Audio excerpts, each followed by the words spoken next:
The late 1960s were a time of revolution, color, and chaos. But in Northern California, beneath the vibrant surface of the counterculture movement, a colder, more methodical form of chaos was brewing. This was not the random violence of a troubled era. This was calculated terror, meticulously orchestrated by a man who sought not just to murder, but to dominate the headlines and mock the law. This is the story of the Zodiac Killer, a name synonymous with American true crime. A figure whose identity remains hidden within one of the most frustrating cryptographic puzzles in history. The Zodiac was not just a killer. He was a self-styled genius who turned his crimes into a perverse public performance, using the press as his stage and fear as his currency. To understand the terror, you must first understand the setting. The killings began in the quiet, isolated corners surrounding the Bay Area, places where young couples sought sanctuary from the world, only to find themselves directly in the sights of a predator. The first confirmed attack occurred on the night of December 20th, 1968. The victims were high school students, 17-year-old David Faraday and 16-year-old Betty Lou Jensen. They were enjoying a pre-Christmas date, parked in David's Rambler on Lake Herman Road near Benicia, a secluded, dark lover's lane well away from any major highway. It was 10:15 p.m. when a car pulled up behind them, forcing them to stop. The driver of the second car, the future Zodiac, stepped out. He was armed. David Faraday, demonstrating a quick instinct to protect Betty Lou, began to exit the Rambler. He was met with immediate, deadly force. The assailant shot David in the head, killing him instantly. Betty Lou Jensen, terrified and desperate, scrambled out of the passenger side and attempted to flee into the dark night. She managed to run less than 30 feet before the killer caught her. He shot her 5 times in the back, ensuring her flight was cut short with brutal finality.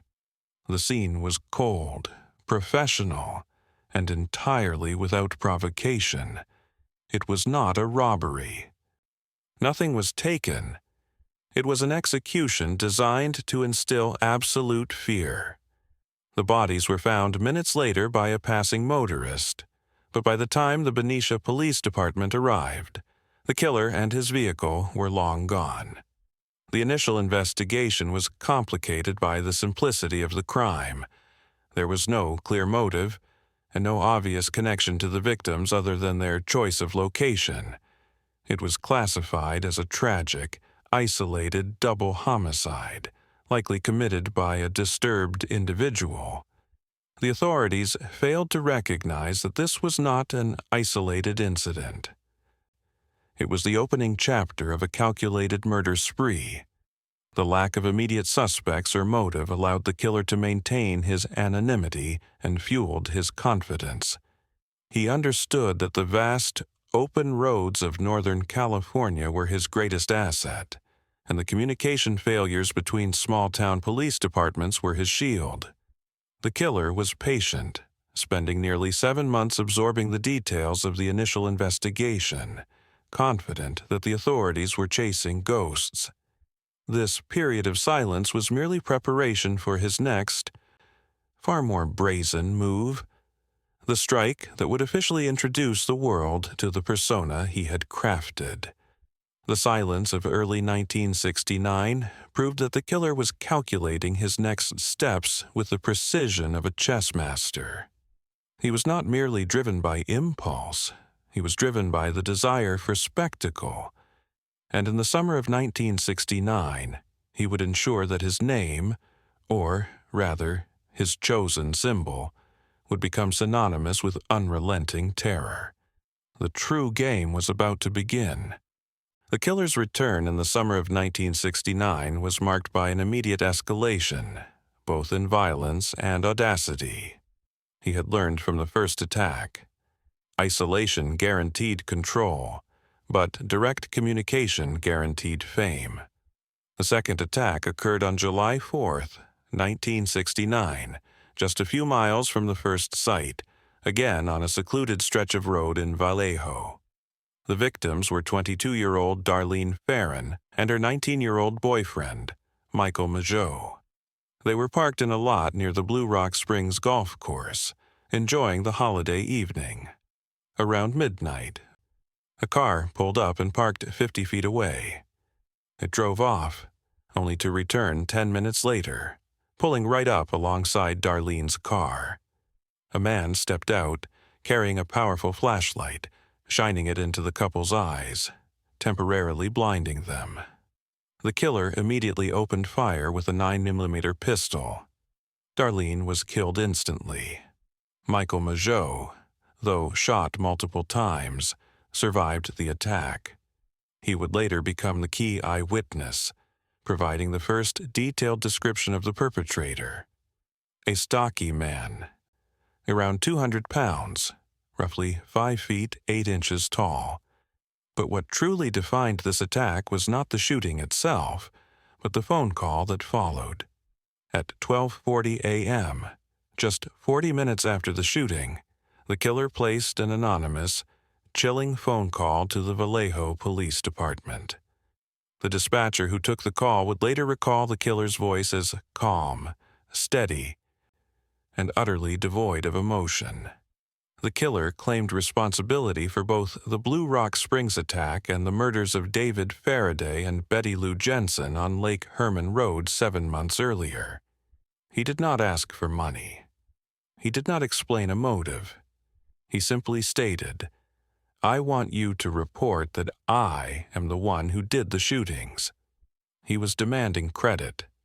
The message was clear. This was not a random killer. This was a man setting the rules of engagement, challenging the police directly. 3 weeks later, the killer elevated the game from a personal challenge to a public spectacle.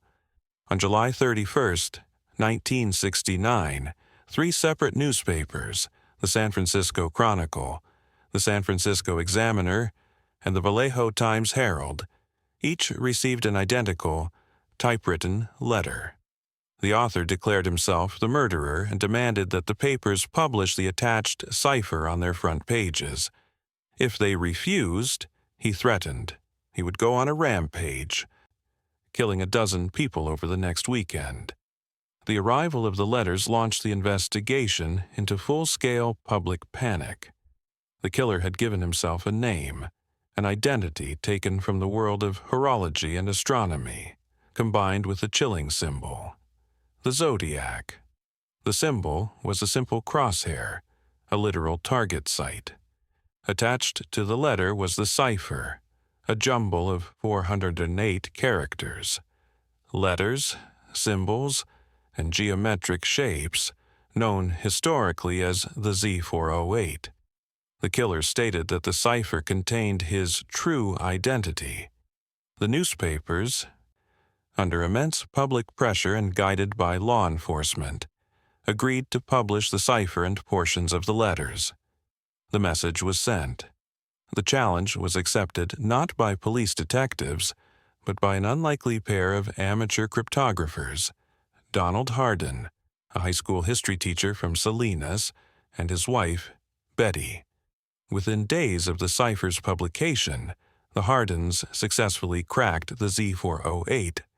The decoded message was profoundly disturbing.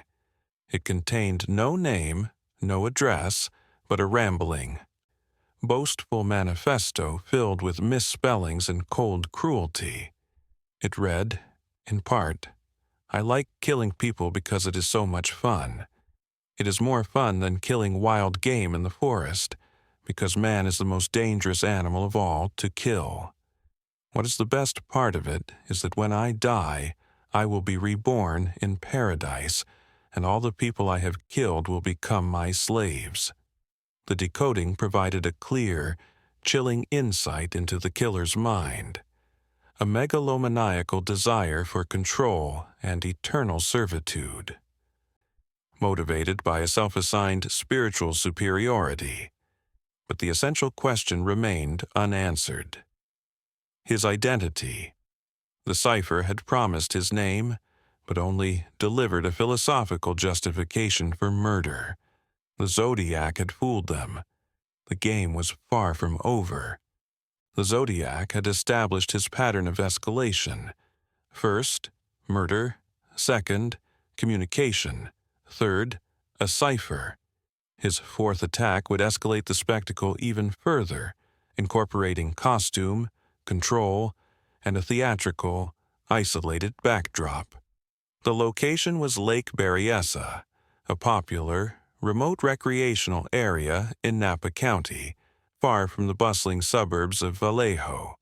The date was September 27th, 1969. The victims were 20-year-old Cecilia Shepard and her 22-year-old fiancé, Brian Hartnell. They were enjoying a quiet afternoon picnic on a secluded peninsula known as Twin Oaks. The attack at Berryessa was the most deliberate and ritualistic of all the Zodiac's crimes. Around 6:30 p.m., a man approached the couple. He was wearing a bizarre, sinister costume. A black, executioner-style hood with eye holes, a dark shirt with the Zodiac crosshair symbol drawn prominently on the chest, and dark trousers. He looked like an amateur superhero villain brought to terrifying life. The killer approached them calmly. He was carrying a pistol, but his primary weapon was a long, non-firing rifle, which he used to intimidate them. He ordered them to lie down and then produced pre-cut pieces of white plastic clothesline. He tied Brian Hartnell first, then moved to tie Cecilia, securing them back to back. The Zodiac spent an unnerving amount of time tightening the bonds, treating the entire process as a grim, meticulous ceremony. He informed the couple that he was going to rob them, a clear lie meant to confuse any future investigation. Then, the mood shifted from controlled kidnapping to unhinged violence. The killer pulled out a long, heavy knife and stabbed Brian Hartnell 6 times in the back, inflicting devastating, deep wounds. He then stabbed Cecilia Shepard 10 times. The brutal, sustained knifing, so different from the quick, clinical gunshots of the previous attacks, suggested a far deeper, more primal rage. Believing the couple was dead, the Zodiac walked away. But his performance was not finished. He walked to Brian Hartnell's white Volkswagen Carmen Ghia, and, using a black marker, he drew his crosshair symbol on the passenger door, inscribing beneath it the dates of all 3 of his confirmed attacks: Lake Herman Road, Blue Rock Springs, and the current date, September 27, 69, 6:30 p.m. He was meticulously documenting his own murder spree, ensuring his terrifying timeline was accurate. The killer then drove away. Amazingly, both Brian Hartnell and Cecilia Shepard survived the initial attack. Brian, despite his grievous wounds, was able to yell for help. A group of students heard him and alerted the park ranger. Cecilia Shepard died 2 days later from her injuries. Brian Hartnell survived and became the second crucial eyewitness. He was able to give a terrifyingly clear account of the killer's demeanor, calm, controlled, and deeply focused on his bizarre ritual. Again, the Zodiac's audacity escalated. Less than an hour after the Berryessa attack, at 7:40 p.m., the killer made another phone call, this time to the Napa County Sheriff's Department. He confessed to the attack, providing details of the crime scene that only the perpetrator would know. He signed off with the chilling words, "I am the one who committed the killings." The message was now absolute. The Zodiac was fully controlling the narrative, the fear, and the communication. He was not just a murderer, he was a performance artist of death, and his confidence was peaking.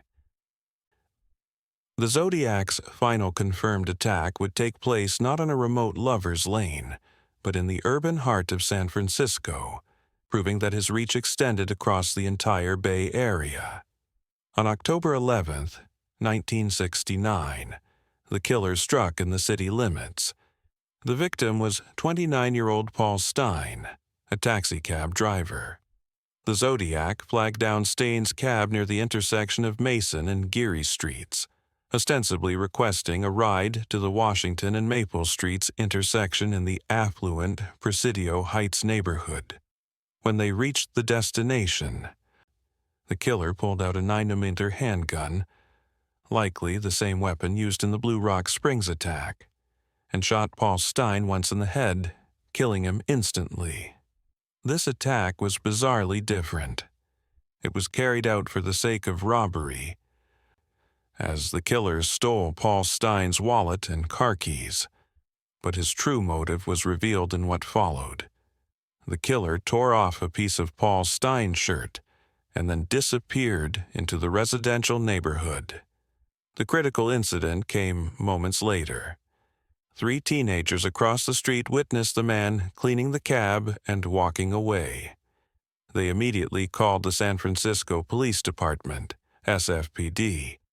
In a colossal, tragic error, the SFPD dispatcher mistakenly informed patrol officers that the suspect was a black male. The Zodiac, described by the witnesses and survivors as a white male, was walking away from the scene when 2 SFPD patrol cars drove right past him. The officers were looking for the wrong man, allowing the Zodiac to slip away into the labyrinthine streets of the city. It was the closest the police ever came to catching the killer in the act. The final insult arrived 2 days later. The San Francisco Chronicle received a letter containing the piece of Paul Stein's shirt, confirming the killer's involvement in the San Francisco murder. The letters continued throughout the 1970s, becoming increasingly rambling, threatening, and filled with cryptic codes. The Zodiac sent the infamous Z340 cipher, a more complex, unbreakable code that taunted police for years. The investigation devolved into chaos. The handwriting on the letters was constantly analyzed, but never conclusively matched to a living suspect. The ballistics from the different crime scenes provided frustratingly little to go on. The jurisdictional infighting between Vallejo PD, SFPD, and the FBI created bottlenecks, ensuring that the full power of law enforcement was never truly unified against the Phantom. The Zodiac had achieved his goal. He had created a monster in the minds of the public, and he had permanently stumped the authorities. After 1974, the letters from the Zodiac dwindled, and then stopped entirely. The killer, seemingly satisfied with the intellectual dominance he had achieved, vanished without a trace, leaving behind only the cold vials of the confirmed murders and the taunting threat of the unsolved ciphers. The investigation primarily focused on one key suspect, Arthur Lee Allen. Allen, a former schoolteacher, was obsessed with the Zodiac case. He matched some physical descriptions, lived in Vallejo, and owned a car consistent with the vehicles seen at the crime scenes.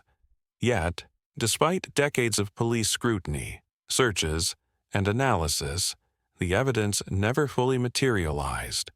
His fingerprints did not match, and initial DNA testing was inconclusive.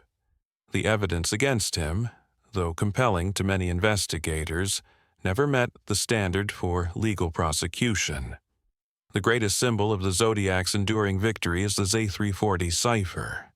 In 2020, over 50 years after it was sent, a team of amateur codebreakers finally cracked the Z340.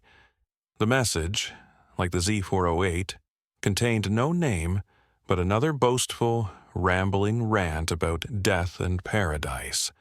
The Zodiac had fooled them again. He knew the cipher would be cracked, and he ensured it contained nothing of value. The Zodiac Killer remains one of the most infamous unsolved cases in history. He successfully manipulated the media, outsmarted the police, and proved that a clever, cruel mind can operate with complete immunity within the modern world. His symbol, the crosshair, remains a permanent target site fixed upon the failures of the justice system.